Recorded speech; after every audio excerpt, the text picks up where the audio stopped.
ሰላም ጤና ይስጥልን። የተወደዳችሁና የተከበራችሁ የቻናላችን ተከታታዮች የሐምሌ 22 2018 ዕለታዊ ወቅታዊ ማህበራዊና ኢኮኖሚያዊ ትኩስ መረጃዎችን ይዘንላችሁ ቀርበናል።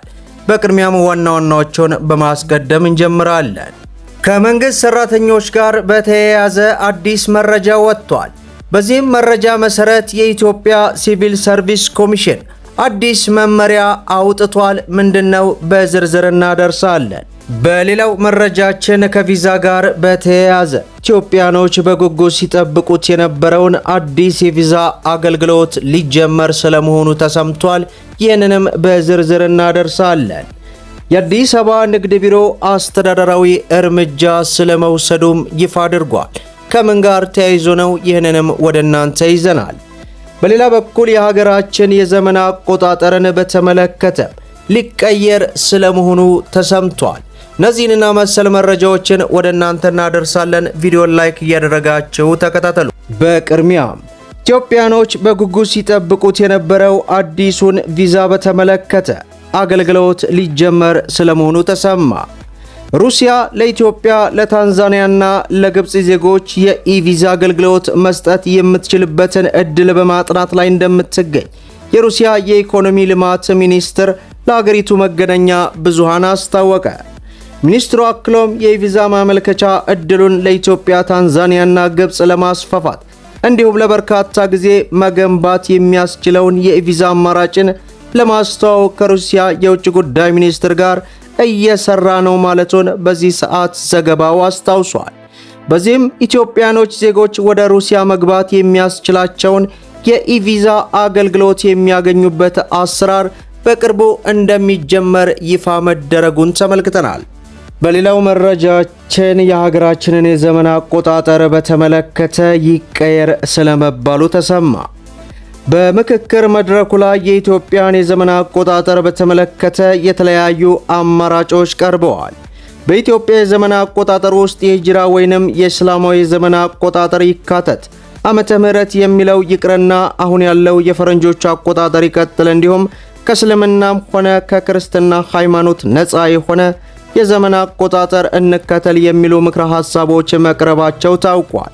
በተነሱት አጀንዳዎች ላይ እስካሁን ውሳኔ ደረጃ ላይ ያልተደረሰ ሲሆን የውሳኔ ሂደቱ ገና መሆኑን ሰሌዳ በዚህ ሰዓት አስነብቦናል። በሌላው መረጃችን የአዲስ አበባ ንግድ ቢሮ አስተዳደራዊ እርምጃ መውሰዱን አስታወቀ። የአዲስ አበባ ከተማ ንግድ ቢሮ በ2018 በጀት ዓመት በብልሹ አሰራር የተሳተፉ 62 አመራሮችና ሰራተኞች ላይ እርምጃ መውሰዱን ለመገናኛ ብዙሃን በሰጠው መግለጫ አሳውቋል። በከተማዋ የሚገኙ ነጋዴዎች ቁጥር 470 ሺህ መድረሱን የገለጹት የቢሮው ዋና ኃላፊ ወይዘሮ ሀቢባ ሲራጅ አገልግሎቱን ለማዘመንና ለማሻሻል ከሚሰራው ስራ በተጨማሪ የቴክኖሎጂ ዕውቀት ያላቸው የተቋሙ ባለሙያዎች ሲስተሙን አግባብ እንዳይጠቀሙ በየጊዜው ኦዲት እንደሚደረግ ተናግረዋል። በዚህም ሂደት ችግር የታየባቸው የተቋሙ ሰራተኞች ላይ አስተዳደራዊ እርምጃ እንደተወሰደባቸው ገልጸው በሌላ በኩል የንግድ ፍቃድ የመለሱ ወይንም ዘርፍ የቀየሩ ነጋዴዎች ቁጥር 10 ሺህ እንደማይሞላ በመግለጽ ቢሮ በበጀት ዓመቱ በልማት ምክንያት ከስራ ቦታቸው ለተነሱ ነጋዴዎች 5556 የንግድ ቦታ ተሰርተው እንዲሰጣቸው ማድረጉንም አብራርተዋል። በሕገወጥ ተግባር ላይ በመሳተፍ ምክንያት የተሰወሩ 524 የንግድ ሱቆች በሕጋዊ መንገድ ለሚሰሩ አካላት መተላለፋቸውም ተገልጿል። ባለፉት 5 ዓመታት 16 የንግድ ፍቃድና ምዝገባ አገልግሎት ወደ ዲጂታል ስርዓት በመቀየር ከዚህ ቀደም ቀናትን ይወስድ የነበረ አገልግሎት ወደ 30 እስከ 40 ደቂቃ ዝቅ ማድረግ ተችሏል መባሉ በዚህ ሰዓት ይፋ ሆነዋል። በሌላው መረጃችን ከመንግስት ሰራተኞች ጋር በተያያዘ የኢትዮጵያ ሲቪል ሰርቪስ ኮሚሽን አዲስ መመሪያ ወጣ። የኢትዮጵያ ሲቪል ሰርቪስ ኮሚሽን በመሰብ የአንድ ማዕከል አገልግሎት ከመደበኛ የሥራ ሰዓት ውጭና በቅዳሜ ቀናት ለሚሰሩ የመንግስት ሰራተኞች የትራንስፖርት አበል አፈጻጸም መመሪያ አውጥቷል። በመመሪያው መሰረት በቅዳሜ ቀን ለሚሰሩ ሰራተኞች በቀን 200 ብር፣ በወር 800 ብር እንዲሁም በምሽት ለሚሰሩ የትራንስፖርት መመላለሻ በቀን 100 ብር፣ በወር 2200 ብር ተመድበዋል። በዚህም መሰረት አንድ የመንግስት ሰራተኛ በወር እስከ 3000 ብር የትራንስፖርት አበል ማግኘት ይቻላልም ተብሏል። የትራንስፖርት አበል የሚከፈለው ከመደበኛ ሰዓት በኋላ አገልግሎት የሚሰጡ ሰራተኞች በቅዳሜ ቀናት በተፈቀደ የሥራ መርሃ ግብር መሰረት ለሚሰሩ ሰራተኞች ብቻ ነውም ተብሏል። በረጅም ጊዜ ስልጠና ወይንም ትምህርት ላይ ለሚገኙ ሰራተኞች በተፈቀደው የሥራ መርሃ ግብር መሰረት በሥራ ላይ ላልተገኘ ሰራተኛ ተቋሙ የጋራ ወይንም በተናጠል ትራንስፖርት አገልግሎት ላቀረበበት ሰራተኛና በተመሳሳይ ዓላማ ከሌላ ምንጭ መጓጓዣ ድጋፍ የሚያደርግ ሰራተኛ ለዚህ ትራንስፖርት አበል ተጠቃሚ እንደማይሆንም ተገልጿል።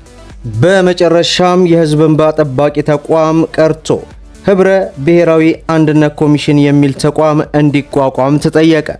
በሀገራዊ ምክክር ጉባኤ በ10 እና በ50 ተመካካሪ ቡድን ሲወያይ የቆየው ተመካካሪዎች ያጠናከሩትን የአጀንዳ ሐሳብ 250 አባላት ላሉት የምክር ቤት ቡድን ማቅረብ ሲጀመር በኢትዮጵያ ሕገ መንግሥት የብሔር ብሔረሰቦችና ሕዝቦች መብት እስከ መገንጠል በሚል አንቀጽ 39 ስር የተቀመጠ ሐረግ እስከ መዋሃድ ተብሎ እንዲስተካከል የሚል ሐረግ በሐምሌ 20 ቀን 2018 ቀርቧል። ሐሳቡ የቀረበው 10 እና 50 አባላት ባላቸው ንዑስ ቡድኖች ስር ሲወያይ የቆየ ተመካካሪ 250 አባላት ላሉ ስልታዊ ቡድን ያጠናከሩትን አጀንዳ ሐሳብ በማቅረብ ነው።